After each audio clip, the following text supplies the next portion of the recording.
Salut à tous, aujourd'hui petite vidéo spéciale. Je rejoins un collectif Rando Passion.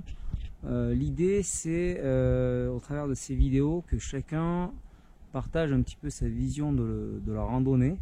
Donc il y a déjà pas mal de vidéos qui sont sorties sur le sujet de par mes collègues randonneurs qui sont sur YouTube. Donc je me colle à cet exercice aujourd'hui. C'est parti. Alors, je vous mettrai le lien du site en description. Vous allez pouvoir retrouver sur le site du collectif toutes les vidéos qui ont été faites par les collègues randonneurs. Vous pouvez aussi cliquer sur le hashtag Rando Passion pour y accéder sur YouTube directement.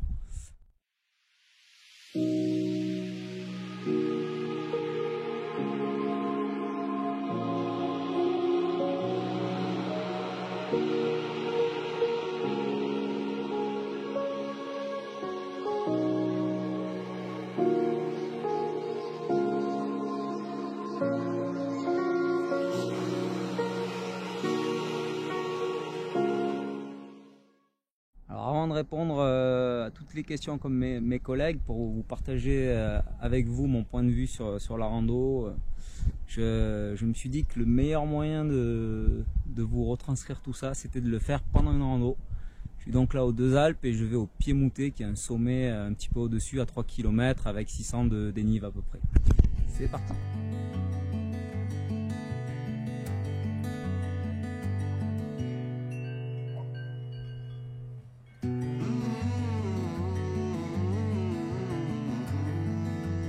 Allez, je me lance dans la série de questions. On commence par la question numéro 1 qui est: quel est ton passé de randonneur? Pour ma part, j'ai commencé à randonner enfant avec mes parents. Nos vacances d'été, c'était à la montagne dans les Alpes, 2-3 semaines, et on faisait des randos tous les 2-3 jours. Alors sur le coup, je pense que j'en avais pas forcément une bonne expérience comme tous les enfants. Et après coup, ça m'est un petit peu revenu, ce goût pour la rando. C'est un peu comme tous les sports, j'ai l'impression, on y goûte un petit peu et puis après ça revient ou ça revient pas. Du coup, voilà, j'ai dû faire des randos en gros entre 8 ans et 16 ans, quelque chose comme ça. Après, vers les 18-20 ans, j'ai commencé ma vie active, perso, travail, etc. Donc j'ai plus fait de randonnée quasiment jusqu'à l'âge de 35 ans où je me suis rendu compte que ça me manquait beaucoup. Aussi de par le fait de voir via les réseaux sociaux beaucoup de gens partager des photos de montagne, etc. J'ai eu envie d'y retourner. En parallèle, il y avait aussi le fait que j'arrivais sur la quarantaine et que sur le plan physique, je faisais pas grand chose depuis une quinzaine d'années. Donc je me suis dit que la rando c'était aussi un sport qui peut se pratiquer progressivement, contrairement par exemple à la course à pied où c'est de suite un petit peu plus brutal. Donc j'ai commencé tout simplement à faire des randos autour de chez moi et petit à petit élargir les horizons. Voilà. Ça me procure et quel bienfait j'en retire. Déjà, il y a deux choses, ça dépend en fait. Si je randonne seul, c'est différent de quand je randonne avec mes enfants ou ma compagne. Dans le premier cas, ça me permet de me retrouver, d'aussi un petit peu plus me confronter à mes limites physiques, d'aller un petit peu plus chercher, voilà, de faire des kilomètres, du dénivelé. Et quand je suis avec ma compagne ou mes enfants, là c'est plus un moment de partage où on fait des randos un petit peu plus douces et où on passe des bons moments.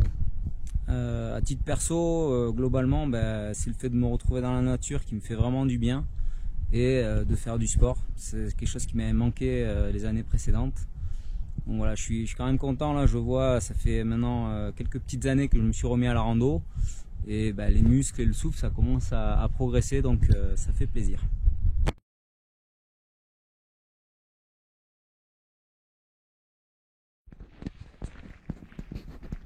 Quelle est ta vision de la rando? Pour moi, la rando, c'est un sport qui s'adapte vraiment à chacun. D'ailleurs, il y a beaucoup de gens qui s'y mettent suite à des recommandations de leur médecin arrivés à 50-60 ans, quand ils n'ont pas fait d'exercice de leur vie ou qu'ils ont au contraire fait des sports un petit peu trop durs et que leur corps est fatigué. C'est un sport qui qui peut être un sport très dur comme juste un loisir, si on fait simplement des petites randos balades. Et pour moi, à titre personnel, la rando c'est un tremplin pour me remettre un petit peu au sport, donc je ne sais pas du tout où ça va m'amener. En tout cas, il y a 2-3 ans, je faisais quelques kilomètres autour de ma maison, et quelques années plus tard, l'an dernier, j'ai commencé à m'équiper en bivouac. Et là, pas plus tard qu'il y a une semaine, j'ai fait 18 bornes avec 1007 de dénive positif et négatif en 2 jours. Donc je suis assez content de ça. Ça me permet d'accéder à des paysages superbes. On est quand même dans un pays où il y a tout, à quelques heures de route. Donc il faut en profiter. Le message que je souhaite passer à travers mes vidéos. Moi, le but de la chaîne, c'est vraiment de vous donner envie de vous y mettre et de vous montrer que vous pouvez. Moi, j'ai commencé presque à zéro au niveau rando, donc j'espère que tout ce que je vous mets sur la chaîne YouTube 1 km à pied vous donnera envie de vous y mettre, d'aller explorer un petit peu votre région. Et par la suite, pourquoi pas d'aller plus loin. En tout cas, voilà moi l'idée principale de la chaîne. Du coup, je partage mes randos, je partage aussi des petites astuces et des conseils de matériel, vu que j'apprends au fur et à mesure, en pratiquant et en regardant d'autres vidéos de collègues. Voilà. Qu'est-ce que je viens chercher quand je viens randonner? Déjà, c'est me retrouver seul quand je suis seul. Ça permet, j'utilise déjà des fois le mot randothérapie, ça permet, vu qu'on est tout seul, sans connexion, on est seul avec sa tête, on réfléchit à plein de choses. Ça peut être perso, pro. Et c'est vrai qu'on est dans la nature, on est dans un milieu qui est propice à la réflexion. Je viens aussi chercher de la remise en forme physique. Sans parler de performance, mais petit à petit ça progresse, donc ça fait plaisir. J'essaye d'être respectueux, donc ça passe par déjà la règle 1 de rester sur les sentiers, respecter la faune, ne pas gueuler, essayer de se faire discret. Bien sûr, ne rien jeter, ne rien laisser. Respecter quand on fait du bivouac, les horaires de bivouac, les lieux de bivouac. Voilà. Donc je vous invite, si vous vous mettez à la rando, à vous renseigner un petit peu sur les bonnes pratiques. Mais normalement, si vous êtes un humain normalement constitué, tout va de bon sens. Question suivante, randonnée ultra légère ou pas? Je pense que je ne serai jamais randonnée ultra légère. Par contre, j'essaye de faire au moins lourd, c'est quand même mieux. Mais j'aime bien avoir quand même des points de sécurité rassurants. Donc j'ai pas forcément un matériel qui sert à faire quelque chose, comme certains. Là où j'essaye de faire des efforts, c'est sur l'équipement, donc son poids. J'essaye de faire gaffe. Donc là, dernièrement, j'ai changé de tente. J'en ai pris une qui fait 1 kg, une Nemo Hornet de place. Côté duvet aussi, voilà. Il me reste encore des optimisations à faire. Bon, c'est comme tout le monde, ça coûte quand même cher, donc on fait pas tout d'un coup. Mais voilà, on va arriver sur un sac bivouac qui fait 7-8 kg sans eau et bouffe. Et après en rando de tous les jours, là, je réfléchis pas forcément. J'aime bien avoir tout ce qu'il me faut. Donc pense pas rejoindre la team des ultra légers. Mais voilà, j'essaye d'être dans quelque chose de confortable aussi. J'ai des douleurs au genou, donc au moins je porte, au mieux c'est. Au niveau du dos, pareil, hein. Voilà, on essaye d'optimiser pour le confort, tout en gardant de la sécurité. Voilà.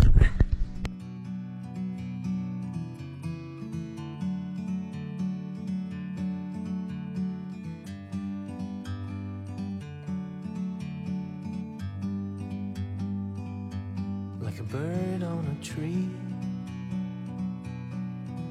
I'm just sitting here. I got time, it's clear to see. Alors, rando à la journée ou plusieurs jours, long cours, etc. Un petit peu des deux, j'ai envie de dire. J'ai démarré forcément en rando à la journée. Mais voilà, je commence depuis un an à me frotter un petit peu au bivouac. J'ai pas dépassé les 2 jours pour l'instant. Mais ça m'intéresse d'aller plus loin. Je trouve que ça permet de bien déconnecter. Et de vraiment, voilà, on est dans la nature, on voit personne. Ça fait vraiment une déconnexion mentale. Et ça permet aussi sur plusieurs jours d'aller plus loin, de voir des choses qu'on n'accède pas en un jour. Et du coup en plusieurs jours, qui dit plusieurs jours dit bivouac. Ça permet aussi si on est plusieurs, de partager des bons moments. Bivouac c'est quand même sympa aussi pour ça. On prend le temps, on fait sa petite popote, on peut jouer à un jeu de cartes. Donc voilà, moi dans l'idée, j'espère d'ici un an faire un GR complet. Normalement ça sera le GR20. C'est pas le plus simple, mais bon. Ça fait un bel objectif pour avancer cette année et progresser. Donc suivez, abonnez-vous si c'est pas déjà le cas. Suivez mes petites aventures et on verra si j'y arrive. Alors, bivouac pluvieux, bivouac heureux. Pour moi, étant novice, non. Je suis sûr que au final, si ça se passe bien, ça fait des souvenirs assez sympas. Mais pour l'instant, voilà, j'essaye de partir vraiment sur des fenêtres de tir où il y a deux jours de soleil, histoire que mon bivouac se passe bien. D'autant plus si je suis avec mes enfants, je voudrais pas qu'ils aient un mauvais souvenir et que ça les dégoûte de ça. Donc voilà, pour l'instant, j'essaye de pratiquer ça quand il fait beau, mais bon, je sais que quand je vais faire ça plus de 2-3 jours, surtout en montagne, ça sera obligatoirement des fois de la pluie. On découvrira ça. Appel irrésistible. Oui et non. Faut avouer qu'en altitude on a une belle vue. Aujourd'hui je monte là-haut. Donc oui, aujourd'hui j'ai un petit appel de l'altitude. Surtout qu'il fait super beau, je vais avoir une belle vue. Mais la rando, franchement, si je suis en vallée, que je suis dans une forêt, je suis tout aussi heureux. Le simple fait d'être dans la nature, en fait, au bout d'une demi-heure, on se sent bien. Donc moi, mes objectifs de rando, ça sera pas forcément des sommets. Ça peut aussi être un lac. D'autant plus si c'est pour faire du bivouac, c'est souvent des lieux assez sympas. Donc appel de l'altitude, oui et non, pas forcément. Ça se discute, ça dépend des fois, mais c'est pas un objectif en soi pour moi. Voilà. Allez, je vais garder mon souffle pour aller là-haut. Comme vous avez pu le voir, mon cœur, ça fait quelques années que je le réveille, mais c'est pas encore ça. Je m'essouffle vite. Donc je vais aller grimper là-haut et on finira cette petite série de questions là-haut. C'est parti.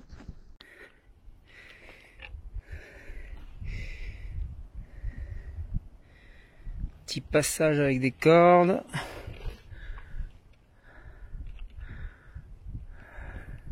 C'est parti.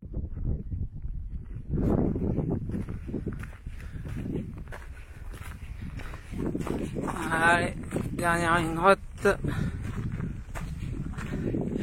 pour arriver au pied mouté.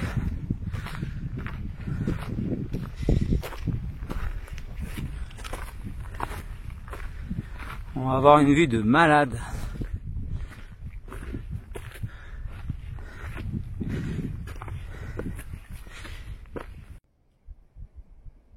Et voilà, arrivé au sommet du pied mouté, il est là-bas. En bas, il y a les deux Alpes. Là-bas, il y a le plateau d'Amparis où je devrais aller faire un bivouac dans quelques jours. Donc si c'est le cas, il y aura une petite vidéo de fête.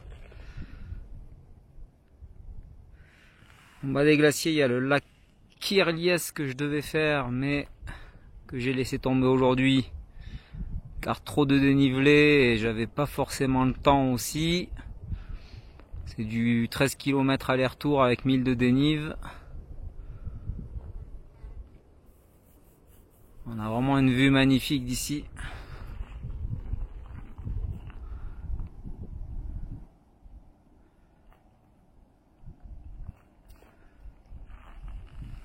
Le lac Lovitel que vous avez pu voir dans une vidéo précédente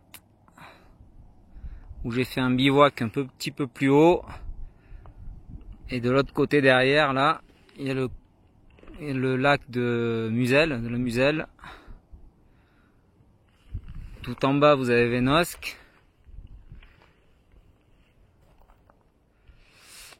Le glacier des deux Alpes, là-haut. Et en bas, les deux Alpes. Voilà. J'espère que vous avez apprécié. Pour ma part, c'est vraiment un régal. Là, c'est 9h du matin. 9h30. Je suis parti à 2h, donc j'ai croisé une seule personne. C'est ça qui est bien aussi en rando, c'est de se retrouver un petit peu tout seul, au calme. Donc on va poursuivre la petite interview questions-réponses. C'est parti. Quels sont les moments que tu préfères en rando? Moi, mon premier moment qui me plaît, c'est souvent au bout d'une demi-heure, quand je commence un petit peu à m'enfoncer dans une forêt ou quelque chose comme ça. Et là, je me dis, ah, ça fait du bien. Le cerveau, il oublie un petit peu tout le reste. Et voilà, on se connecte à la nature, on pense plus à tous ces petits soucis, etc.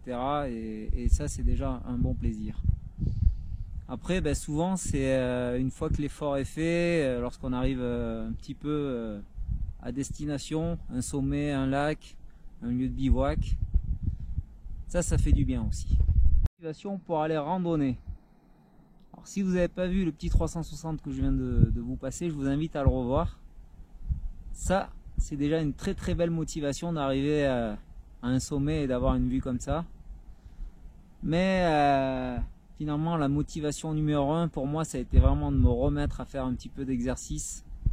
Pour, ben voilà, j'ai pas envie d'arriver sur les prochaines années avec zéro sport au compteur, faire du gras, etc. Donc j'essaye de me battre un petit peu contre ça parce que je suis quand même un bon gros mangeur, j'aime bien ça. Donc voilà, il faut faire l'activité. Quand on est ado, souvent on bouffe comme deux, mais on fait aussi du sport un petit peu toute la journée. Moi je me souviens, je rentrais de l'école, je faisais 2 heures de vélo. Bah là, quand on a une vie active, après c'est différent. Donc il faut se prendre en main, se bouger. C'est pour ça que je me suis mis à randonner. Pour finir cette vidéo, j'espère que ma vidéo et celle des autres collègues vous donneront envie de vous y mettre. Si c'est le cas, je vous invite fortement à respecter la nature. Comportez-vous de façon normale et humaine. Respectez les gens que vous croisez, c'est quelque chose que j'apprécie beaucoup en randonnée. C'est voilà, on se croise, on se dit bonjour.